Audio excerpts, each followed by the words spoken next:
Hello again and welcome to another Morty and Glory Warhammer 40k video. In today's episode, I want to share with you the easiest way that you can increase your win rate.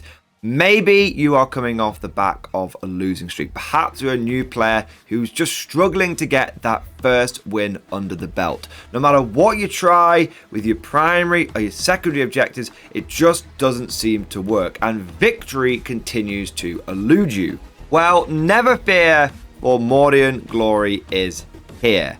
And I'm going to take you through, step by step, the absolute easiest way that you can increase your win rate. If you follow this guide, then overnight you should see your win rate increase to at least 50%, guaranteeing you to win every other game. I am acutely aware that this video sounds very similar to those old adverts. Doctors hate him. I use this one simple trick to make my dick 11 inches bigger. But it's not like that. Okay, it's a little bit like that, but it's not entirely like that. I promise you that if you use this guide, you will be able to go to tournaments, and instead of going 0-5 or 1-4, or if you go to like a one-day tournament, you're going like, you're not winning any of your games, you're just going like 0-3, maybe you go like 1-2. I guarantee you that you will be able to go 2-3, or maybe even go 3-2. A GT. And if you're going to an RTT, I'd be very surprised if you didn't get 2-1 and get a really good position in that tournament. Now, I know what you're thinking. Where do babies come from? Well, I can't answer that question in this video, but you might also be thinking, Morty and Glory, get on with it, give us the deets. All right, I'm going to stop messing about. Let's crack on with today's video. Well, the first thing that we want to talk about and try and understand is the traditional way that most people have approached games of 40k. Instinctively, the majority of players, no matter what edition it has been, have gravitated towards taking a balanced list. This is when they're preparing for their first tournament, or they're getting ready for their first games after they've got their 2k army together, and they're thinking, right, well, I'm going to need some troops for doing primary, I'm going to need some troops for doing secondary with something that can deep strike down, or something that can teleport over there, and I'm going to need something to do some damage to the enemy as well, partially because I like shooting things and big guns and all that kind of stuff, but also I need to be able to do damage to the enemy so that I can protect the troops that are trying to do the objectives and get the points. And fundamentally, there's nothing wrong with this approach, and I would even argue it is the right way to play the game. But there are a few problems, a couple of disadvantages if you go down this path. Firstly, there are more moving parts. There are more things you're going to have to keep track of and manage throughout the game. And for every moving part that you add, for every additional layer of tactics or strategy, there are opportunities for mistakes to be made. A very simple one might be you're so focused on the primary, you're so focused on just winning the fights that are going on, that turn 3 comes around and goes and you forgot to bring some reserves in. Maybe you had a unit of scions or some other infantry that were going to deep strike in and deploy teleporter home, but you just forgot. And if it's a competitive game and maybe it's quite an important one, you might not be able to bring those in. It might be too big a swing. So that means you don't bring them in, your reserves are destroyed, and you don't get those points. And it's just a simple case of you just forgot because there were more moving parts. And you might think that simple mistakes like that are things that go away with just being a better player and getting more practice under your belt. But surprisingly, it's these kind of things that really crop up all the time, almost regardless of what skill level you are. There've been a lot of times when I personally have had to just to stop myself from forgetting, take my reserves out and just put them on the side of the board, just like they're coming down turn 3. I have to declare it to my opponent because it'll come to turn 3, I'll be halfway through my shooting phase and I'll go, oh, I declared that these were going to come down at the beginning of the turn, I just forgot to do it. My opponent goes, yeah, no, you did declare that, so no harm, no foul, off you go. That happens to me to this day. And I've got another funny story. One of my good friends, Jez, he once ran a 1,000 Suns list with about 500 points of Terminators in it. Scarab cults and other things that he wanted to deep strike down. It might have been 400 points, but it was a significant chunk of his list. He went an entire tournament and never deployed them. He got to the end of the tournament and just realized he'd never used his reserves. And the simple reason was he'd left them in his case. He carried most of his army around the tournament on a tray, so it was out, and he didn't have enough room on his tray for the Scarab cults. So he went, I'll just keep them in the case and then I'll get them out. And then he just forgot they were in there after literally the moment he started game 1, he forgot they were in there. And for literally 2 days, he played a 2,000 point tournament with 1,600 points. Jez has never lived this down. And to this day, no matter when he goes to a tournament, people always go up to him and say, Jez, you remember your reserves? Even if he's not using reserves, because it's just such an in-joke. And Jez is someone who has been playing tournaments since 2nd edition. This guy is a venerable dreadnought. So it just gives you that example of these kind of mistakes when there are so many moving parts, when you've got a lot going on, if you're running a complicated faction. It is very easy, no matter how good a player you are, to just oversee something or for something to fall through the cracks. There's also just the simple case of, if you're a new player, you might not know where the balance is between these different units, these primary objective holders, these secondary objective doers, and your firepower. Maybe you split it equally across a third. Maybe that means you don't have enough firepower, you've got too much on secondaries. Just knowing where that balance is can be tricky and can take a few games to work out. And maybe you're just struggling to find that balance right now. And finally, these balanced lists that a lot of people go for can be outdone by someone who's taken a skew list, someone who's focused on one aspect entirely. As an old saying, it's better to whole-ass one thing than half-ass multiple things. Do not be afraid of the man that knows 10,000 kicks. Be afraid of the man who knows one kick and has done it 10,000 times. And what I mean by this is, you might have got this balanced army, but you come across someone who just wants to dominate on the primary objectives. And that's all they focus on. Some crazy man who turns up with 240 infantry guard. And you might do final secondaries, and you might even kill quite a lot of them, but you didn't have enough firepower, and you didn't have any primary game because you were just getting so dominant. You were so outdone in one aspect. And so you may argue that until you're able to play around and learn how to exploit weaknesses that skew lists bring, that you're going to just suffer against them because they are going to specialize, whereas you're going to have been generalizing. And speaking of skew lists, this brings us on to how we can fix all of this. How we can just increase that win rate overnight in the easiest possible way. You see, you don't have to take a balanced list. And this is a tactic that even top tier players will use to win really, really big tournaments. Sometimes you just focus on 100% pure killing power. Primary objectives, don't worry about it. The enemy can't score primary if every time they move onto it, they are obliterated. What about secondaries? Don't worry about secondaries. We'll take the bare minimum, maybe like 2 units that we need to achieve some secondaries that might be like behind enemy lines or teleporters, and the rest of it we'll just get by killing people. Because I can engage North fronts if the board is empty, because everyone is dead. This is the easiest way to start winning games. Don't be overthinking it. Don't be overcomplicated. Don't be taking it balanced. Just go pure firepower. All the damage output, all of the death and destruction. And what's interesting is we've seen people start doing this a lot in 10th edition, and it's a fundamental way of how the game has changed. In previous editions, you had to take things like 1HQ and troop choices, and maybe if you were running like a spearhead attachment, you had to take some of the things here, vanguard, some of the things there. Now all of that's gone. Now there's no forced org chart. Now there's no detachments or anything like that. It's just take what you want. The only stipulation is you need one character. And so you're seeing lists like Space Marine tank companies emerge. You're seeing armies which are just purely focused on blowing people off the table. And this is an edition which is meant to be less lethal.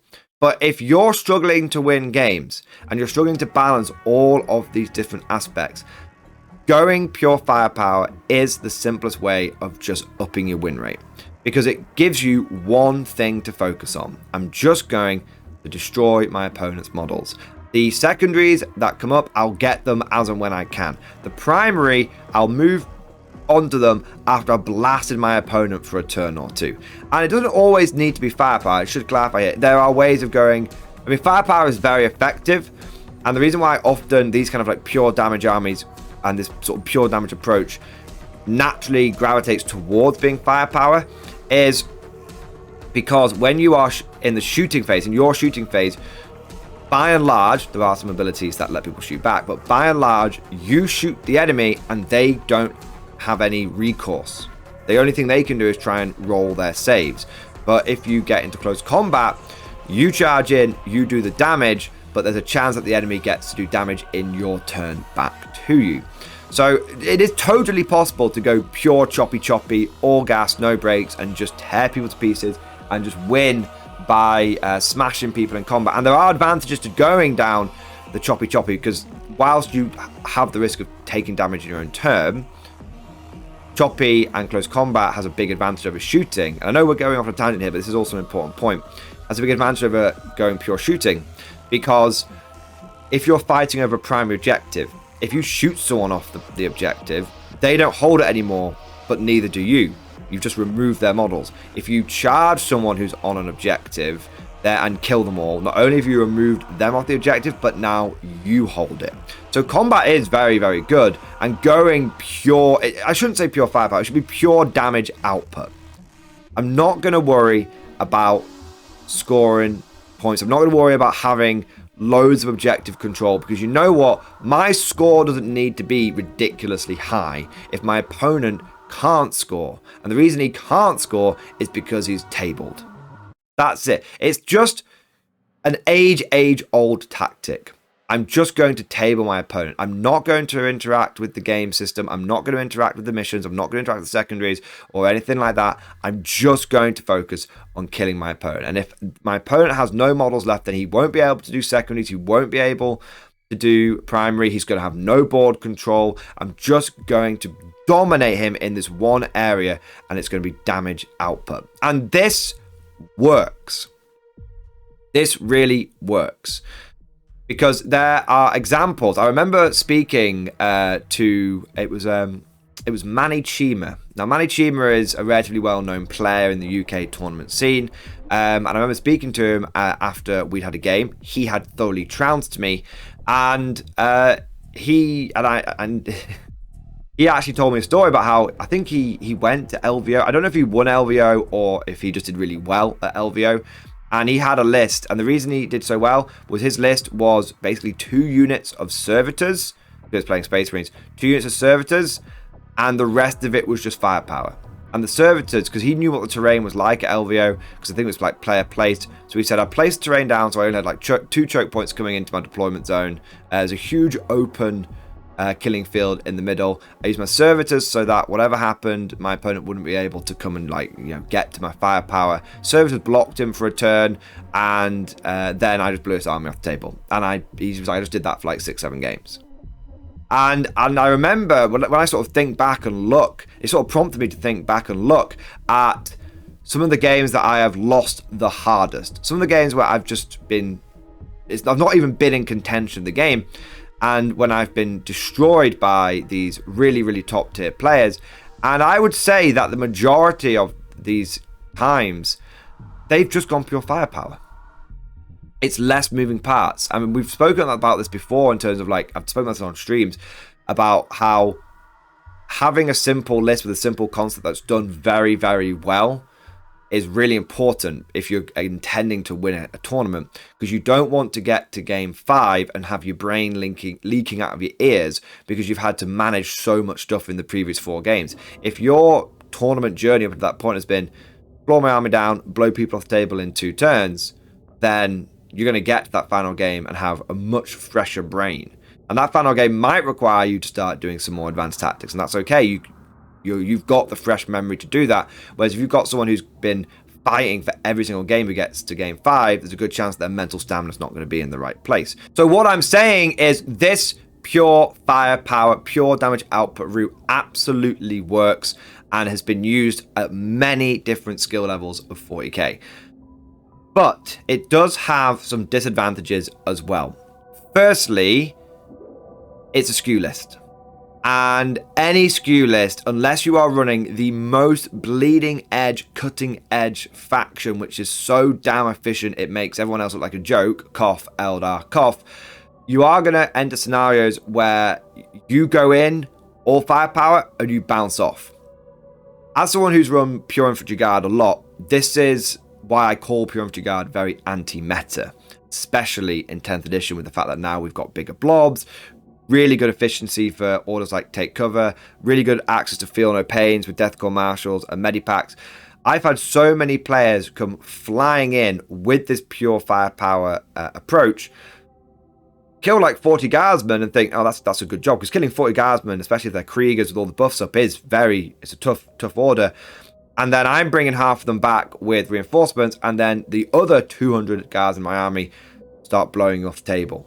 And I'm not even trying to do pure firepower. But what I'm trying to say is, if you go in there and you bounce, sometimes the dice are just bad. Sometimes your opponent is just more durable than you can deal with, even if you are super, super killy. And you've only got one string to your bow, so you can't adapt. You can't try a different tactic. You can't pivot into something else. You've not got a backup plan. Well, if you don't have a backup plan, you encounter someone who counters you, you're going to be up shit creek without a paddle. You're not going to be able to adapt, and so your one trick is just going to fall apart. This is the fundamental flaw, the Achilles heel, the kryptonite of any SKU list. There's going to be something that it won't be able to deal with, and it doesn't have a backup. It can't pivot. So there's that. There's also the case of, and this is a little bit of a soft factor, but I think it's also an important one. If you're just blowing your friends off the table every turn, every time, you may find that whilst you've got your win rate up, you're having less satisfying games, both for you and your opponent. If both sides are going in with their eyes open and they're both taking this approach, it's fine. You're both doing the same thing. You can't really get bent out of shape for doing it. But if one person's trying to have a more immersive game and you're just turning up with a tank company every time, you may find that gets frustrating for them. And then, sure, you can win some games, but it's going to be difficult if you've got no one to play against. But obviously for tournaments, that's different because they can't escape. They have to play unless they concede, in which case you win anyway. Ha ha ha, there you go. But the point is, it's definitely something that will help you get your win rate up, but be aware that if you're doing this all the time and it's not how your game group likes to play, there will be some real world sort of issues there. You've also got the fact that if you go down this route, it doesn't actually make you a better player. I'm not taking anything away from those top tier tournament players we were talking about. One of the things that makes them so good is they have this SKU list. They can identify where the pressure points, the break points of the game are, and they can apply them so ruthlessly. And also, most of them have got a really, really, really intimate knowledge of the rules. And so they can use every little rule to their advantage. And on top of that, even with a SKU list, many of these people are so good at pivoting on the spot and trying different stuff that even when a list shouldn't be that tactically flexible, they can squeeze every bit of juice out of it. So I'm not taking away anything from them.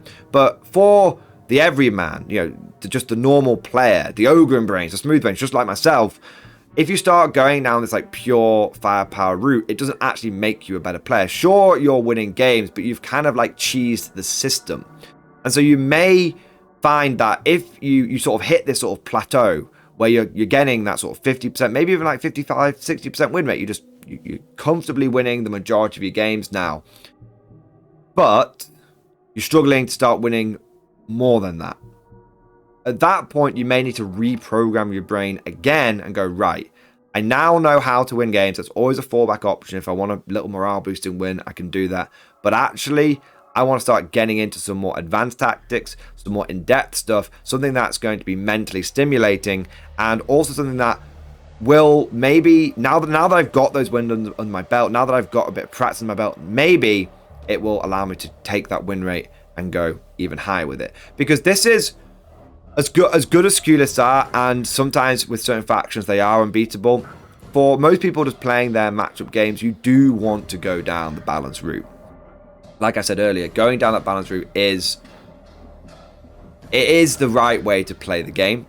And while SKU lists and pure damage can get you easy wins, you will find that the game is just genuinely more enjoyable, and also you can get more wins if you've got more options. Like we said, if you skewed and you come across someone that has countered you, you can't do anything about it. If you've got lots of options, sure, you might not be able to win in any category, but you can win, you can do very well in all three areas, in firepower and primary and secondary and board control. In summary, if you are struggling to get wins under your belt, then stop trying to be too complicated with your list and just make it simple and blast people off the table and chop them into tiny little pieces. But bear in mind, you probably will need to go back to playing the game properly if you want to start getting that win rate even higher. But of course, all of this is just like my opinion, man. Let me know what you think down in the comments section below. Do you think that going pure damage output is viable, especially in 10th edition? Or do you think that at its core, 40k will always reward those armies which have got more tools in the toolbox and take a more balanced approach? If you enjoyed today's video, don't forget to smash that like button and also subscribe to never miss an episode. Would you like to know more? If so, then please consider becoming a channel member or patron. By supporting the channel, not only will you be doing your part, but you'll also be helping me create more content for your viewing pleasure and unlocking a whole host of perks. You get everything from a badge next to your name, custom emojis, but the big one is access to the Mordian Glory Discord server, an online community with almost 2,500 active members. It's always popping off in the MG Discord. We've got channels for army lists, hobbying, tactics, stories, and even a pretty spicy meme section as well. For all you greenhorns that wanted to see the Mordian Glory Hole, today is your lucky day.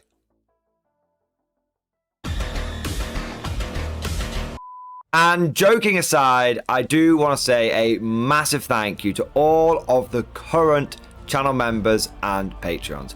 You guys are amazing. Truly the lifeblood of the channel. I could not do Mordian Glory full time without the incredible and generous support of my members. So thank you guys so much. And last but certainly not least, I want to say a personal thank you to all of my top tier Patreons.